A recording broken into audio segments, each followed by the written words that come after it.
नमो बुद्धाय। जय भीम साथियों। मैं उमेश पाल सिंह।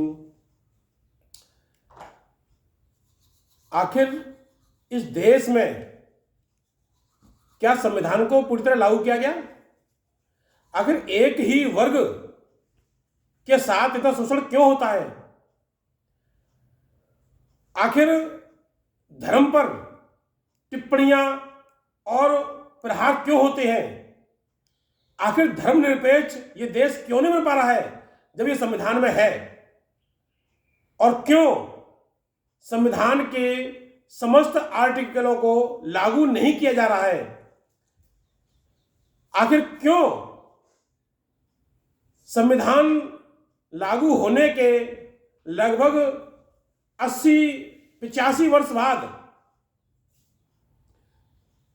75 वर्ष बाद भी संविधान पूरी तरह लागू क्यों नहीं हुआ है? आखिर कौन वो लोग हैं जो इस संविधान को पूर्ण रूपेण लागू होने से रोक रहे हैं? साथियों, स्वागत है आपका मेरे YouTube मंच धम्मा अशोक उर्फ उमेश पाल सिंह में। आज 26 नवंबर 2024 को हम अपना 75वां संविधान दिवस मनाने जा रहे हैं। संविधान दिवस क्योंकि 26 नवंबर 1949 को हमारा जो संविधान था ये स्वीकार कर लिया गया था सरकार के द्वारा। तो कुछ महत्वपूर्ण बातें करेंगे हम संविधान के बारे में आज के दिन कि संविधान की प्रस्तावना क्या है और क्या हम संविधान की प्रस्तावना को ही पूरा लागू करने में सफल हुए, इसी पर हमारी चर्चा होगी। संविधान की जो प्रस्तावना है वो मेरे सामने है और मैं पढ़ता हूँ इसको कि हम भारत के लोग भारत को संपूर्ण प्रभुत्व संपन्न, अब यहां से आप ध्यान देंगे, संपूर्ण प्रभुत्व संपन्न समाजवादी धर्मनिरपेक्ष लोकतंत्रात्मक गणराज्य बनाने के लिए। तो समाजवादी यानी कि समाज में समान रूप से लोगों में समानता होनी चाहिए, समान रूप से व्यवहार होना चाहिए, है एक दूसरे में प्रेम भाव होना चाहिए। अगर हम बात करें धर्मनिरपेक्ष, तो धर्मनिरपेक्ष का मतलब है कि यहां सभी धर्मों का आदर सम्मान होना चाहिए। लेकिन क्या सभी धर्मों का आदर सम्मान हो रहा है? आज कपड़ा पहनने से धर्म अलग हो जाता है, दाढ़ी मूंछ रखने से धर्म अलग हो जाता है। ये जो देश था जिसमें अलग अलग भाषाएं थीं, अलग अलग पहनावे थे, वेशभूषा अलग थी, रहन सहन अलग था, खान पीन अलग था, उस देश जो कि रियासतों में बटा पड़ा देश था, उस देश को सरदार वल्लभ भाई पटेल ने रियासतों में टुकड़ों में बटे इस देश को एक किया और इन रियासतों को डॉक्टर अंबेडकर ने इस संविधान में उनका सेटलमेंट किया। भाषा में, वेशभूषा में, खान पीन में बटे हुए लोगों का एक देश बनाया। भारत में हर 20-30 किलोमीटर पर भाषा बदल जाती है। मैं मथुरा में रह रहा हूं, मथुरा से भरतपुर मात्र 30-35 किलो 40 किलोमीटर दूर पर, लेकिन वहां पर पहनावा अलग, खान पीन अलग, भाषा अलग। हमारे यहां से पलवल भी लगभग 50 किलोमीटर पड़ता है और वहां भी वो हरियाणा में है, वहां का पहनावा अलग, खान पीन अलग, बोलचाल अलग। तो साथियों, इस देश में आखिर वो कौन लोग हैं जो धर्मनिरपेक्ष को पूरी तरह सफल नहीं होने दे रही है? लोकतंत्रात्मक। क्या आज लोकतंत्र है? अभी हाल ही में वीडियो वायरल हुई है कि एक पार्षद को जो है, जो कि एससी के दलित पार्षद थे, उनको जो है पीट दिया, विधान परिषद ने पीट दिया उनको। तो ये क्या है? आखिर क्यों इन दलितों पर इतना शोषण हो रहा है? संविधान के लागू होने के 74-75 साल बाद भी इस तरह का व्यवहार क्यों भाई? और क्या कर रही सरकार, क्या कर रही है प्रशासन, जो इनके इस शोषण को रोक नहीं पा रही है, जातिवादियों को रोक नहीं पा रही है, उनके खिलाफ कार्रवाई नहीं कर पाती है? तो लोकतंत्र इस समय नहीं है। बनाने के लिए उसके समस्त नागरिकों को, समाजवादी, धर्मनिरपेक्ष, लोकतंत्र, गणराज्य बनाने के लिए उसके समस्त नागरिकों को सामाजिक, आर्थिक, राजनीतिक न्याय, विचार, अभिव्यक्ति। अब देखिए, सामाजिक, आर्थिक और राजनीतिक न्याय, क्या सामाजिक न्याय है? आज भी सामाजिक न्याय नहीं है। आज भी एक शिक्षक को विद्यालय में पीटा जा रहा है, आज भी एक आईएएस को पीड़ित किया जा रहा है, एक प्रिंसिपल को, एक एससी प्रिंसिपल को एक जो है चपरासी परेशान करता है, एक अध्यापक को एक बाबू नोटिस दे देता है। बड़े कमाल की बात है, जिस अध्यापक का जो ग्रेड पे है 4800 है, और एक बाबू का ग्रेड पे जो 2200 में है, वो 2200 वाला बाबू 4800 वाले को नोटिस दे रहा है, और इसको उस विद्यालय के प्रबंधक और प्रिंसिपल स्वीकार कर रहे हैं। ये कैसा सामाजिक न्याय है भाई? हम तो समझ नहीं पा रहे सामाजिक न्याय को। एक चपरासी एक टीचर को डांट रहा है, और अगर वो टीचर इसका विरोध करता है तो उसको निलंबित कर दिया जाता है। टीचर को, अध्यापक को निलंबित किया जा रहा है, चपरासी को निलंबित नहीं किया जा रहा है, जबकि चपरासी के सामने, प्रिंसिपल के सामने चपरासी टीचर को डांट रहा है। तो ये सामाजिक न्याय है क्या? ये सामाजिक न्याय नहीं है। आर्थिक न्याय कहां से आ गया भैया? आप बताओ। एक तो जो है अरबों का मालिक, और एक पे नहीं है 1000 रुपए भी, उसके जीवन यापन की जो है स्थिति खराब है, सुबह खा लिया तो शाम को नहीं मिलेगा, इसे हम आर्थिक न्याय कहते हैं।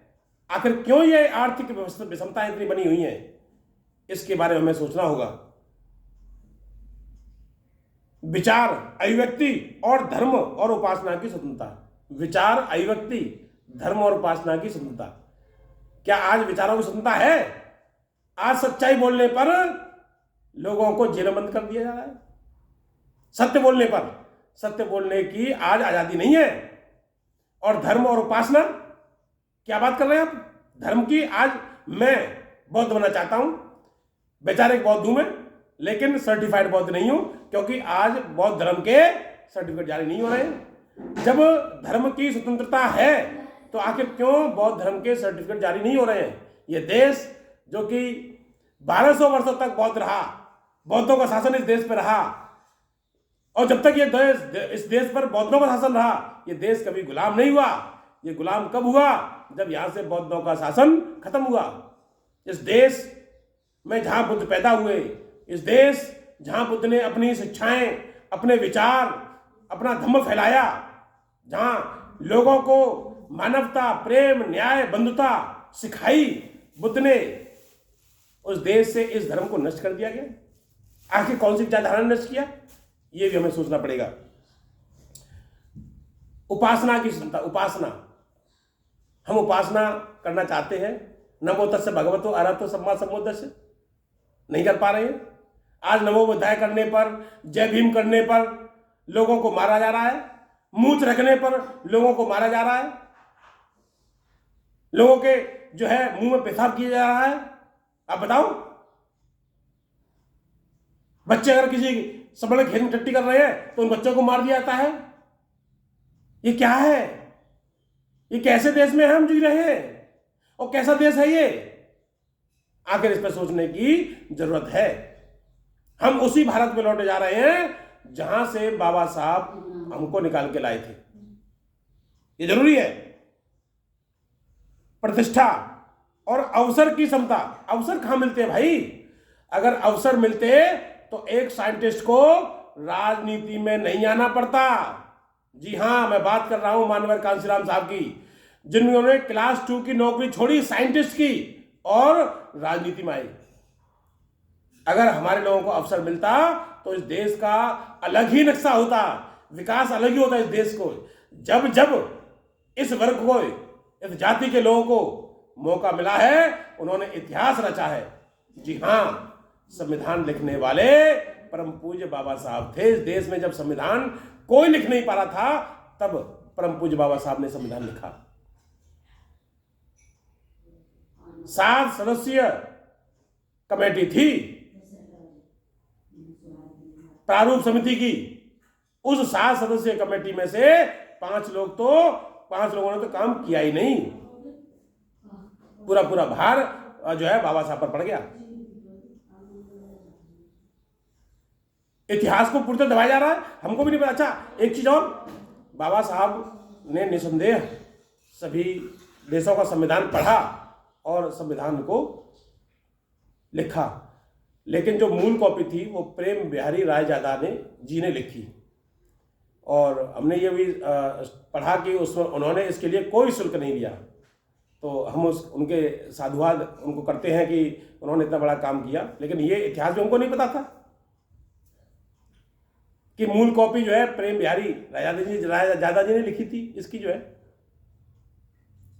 ये हमको काफी बाद पता चला।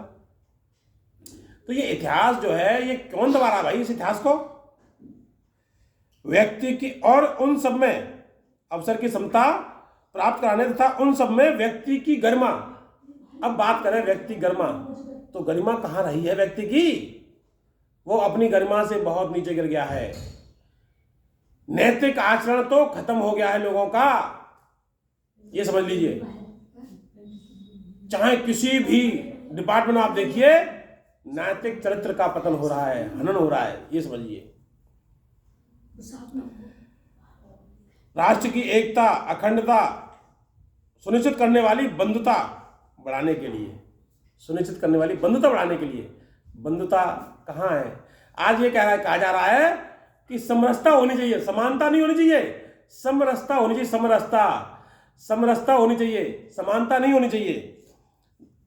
बढ़ाने के लिए दृढ़ संकल्प होकर आज इस संविधान तारीख 26 नवंबर 1949 को मिति मार्ग शुक्ल सप्तमी 2006 विक्रमी एतद द्वारा इस संविधान को अंगीकृत, अधिनियमित और आत्मार्पित करते हैं। तो क्या साथियों, इस भारत के संविधान की जो प्रस्तावना है उसको जो है लागू किया गया पूरी तरह से? नहीं, आज भी इस संविधान की प्रस्तावना को लागू नहीं किया गया है। यह संविधान जिस समय बना था, आखिर क्यों इस संविधान की सभी अनुच्छेदों को पूरी तरह लागू, अनुच्छेद तो छोड़िए, उद्देश्य का को लागू नहीं किया जा रहा है? आखिर कौन लोग हैं जो इसको रोक रहे हैं? कौन लोग हैं जो इस संविधान को जो है खत्म करना चाहते हैं? कौन लोग हैं जो भारत के संविधान को मानते नहीं हैं? और कौन लोग हैं जो इस संविधान की पूरी तरह लागू होने में रुकावट बन रहे हैं? इस बात को सोचना होगा। आज भी धर्म के आधार पर, जाति के आधार पर इतना शोषण, इतना जो है अत्याचार हो रहा है, आप इसकी कल्पना नहीं कर सकते हैं। तो इन सब चीजों को हमें समझना होगा साथियों। अब जो है हमको जो है वो करना होगा इसको जो है। तो इन्हीं सब बातों के साथ मैं इस आशा के साथ कि अब भविष्य में जो सरकारें आए वो संविधान को पूरी तरह लागू करें और व्यक्ति की गरिमा, उसके मान सम्मान, बंधुता, समानता, एकता, न्याय के लिए प्रयासरत है। राजनीतिक उनको जो है न्याय मिले। आज जिस जाति के विधायक और सांसद होते हैं वो उन्हीं जाति की बात नहीं उठाते हैं। मैं ऐसे तमाम उदाहरण दे सकता हूं। तो इन्हीं सब बातों के साथ आज, क्योंकि 26 नवंबर 2024 को संविधान दिवस मनाने जा रहा है पूरा देश, आप सभी को संविधान दिवस की हार्दिक शुभकामना देते हुए आप सभी का मंगल हो, आप सभी सुखी रहे, आप सभी जो है निरोगी रहे। इन सब कामनाओं के साथ आप सभी को मैं नमो बुद्धाय, जय भीम, जय भारत, जय संविधान साथियों।